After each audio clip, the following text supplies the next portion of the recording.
Hi there, my name's Ben and we're here today in glorious sunny Wales to teach you guys the core mountain bike skill of the bunny hop. The bunny hop is a skill used in mountain biking out on the trail to allow you to jump over small obstacles in a controlled and stylish manner, allowing you to maintain maximum speed and momentum on the trail so you can leave your mates eating your dust. Before we start though, it's important to consider your personal safety. First of all, before you come out, make sure you bring a friend so that if anything does go wrong, you've got someone to go and get help. Second of all, make sure you're wearing appropriate safety equipment. For a minimum amount of equipment, make sure you've got a decent helmet and a decent pair of mountain bike gloves. Second of all, you need to consider where you're going to start to learn the skill. For this skill, you need a slight downslope and an area that's quiet and away from traffic. Here we've chosen a quiet car park, which is an ideal location for learning the skill. Third thing though is the mountain bike itself. For a start, it needs to be in a serviceable condition, so everything working on it. If you've got an issue with that, get it to a bike shop and I'm sure they'll sort it out for you. But to aid with the skill learning, there's a couple of minor changes we can make to the bike to help you do this. First of all, if you lower your seat by a couple of inches, it allows you a greater cone of movement to the front and the back of the bike. Second of all, if you make sure that you have enough pressure in your tyres to prevent you from pinch flatting and potentially damaging your rim, which, as in the early stages of learning, you're likely to be landing quite heavy. Third of all, you need to make sure, if you're a regular SPD pedal user, you need to make sure you switch over to a pair of flat pedals. This prevents you relying on the physical contact between your pedal and the shoe when you're learning the rear wheel lift. The skill itself is a combination of two movements, the rear wheel lift and the manual front wheel lift, which I'll come on to now.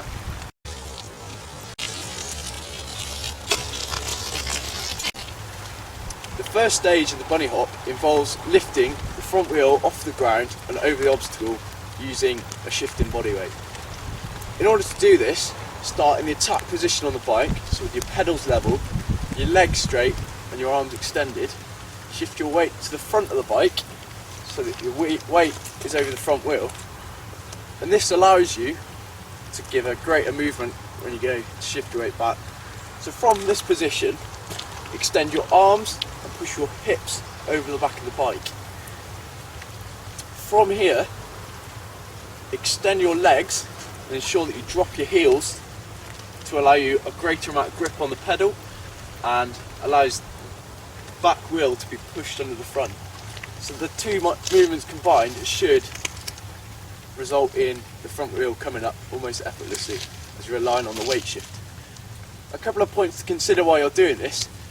As you're likely to be a novice learner, if you don't feel confident with the movement, make sure you keep a couple of fingers on the back brake so that if you do pull up too hard, a slight grab on the brake will bring your front wheel straight back down. In order to keep the manual in a straight line when you shift your weight, make sure that you keep your eyes facing forward, that you don't rely on the bounce of the forks to bring the front wheel up, and also when you go from the position over the front of the bike, your front wheel should not leave the ground until your arms are extended. Here's a demonstration.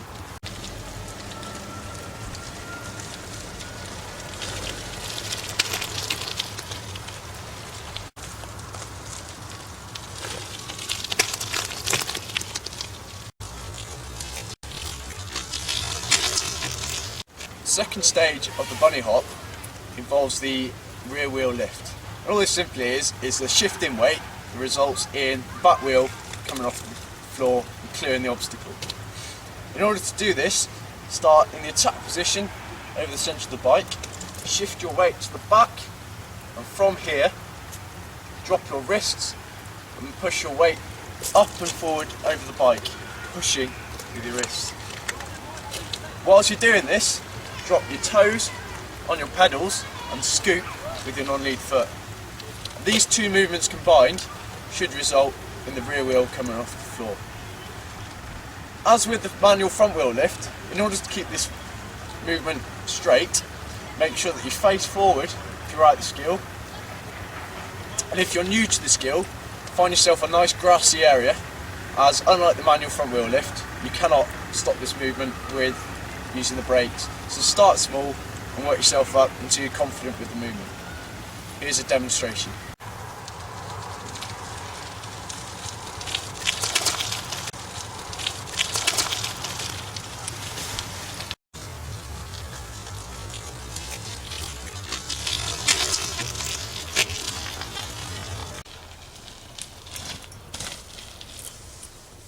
We're now going to move on to the bunny hop itself.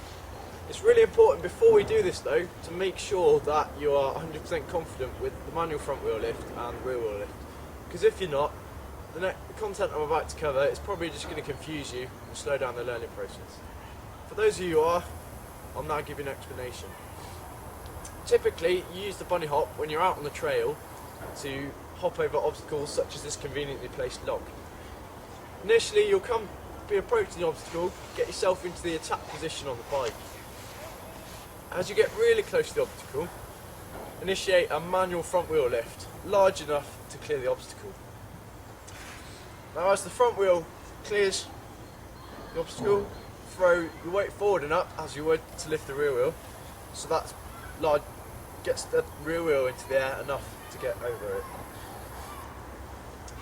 When the bike's in the air, push the bike away from you to the front, and this will extend the amount of travel, and push down on the bars to get your front wheel back on the ground.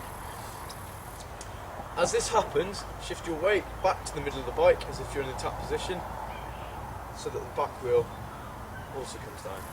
You should land nice and smoothly, but to do this ensure that you keep nice bent elbows and bent knees, and you should land with your pedals level, like so, and in the attack position, ready to take on the next obstacle on the trail. I'll now give you a demonstration of the skill.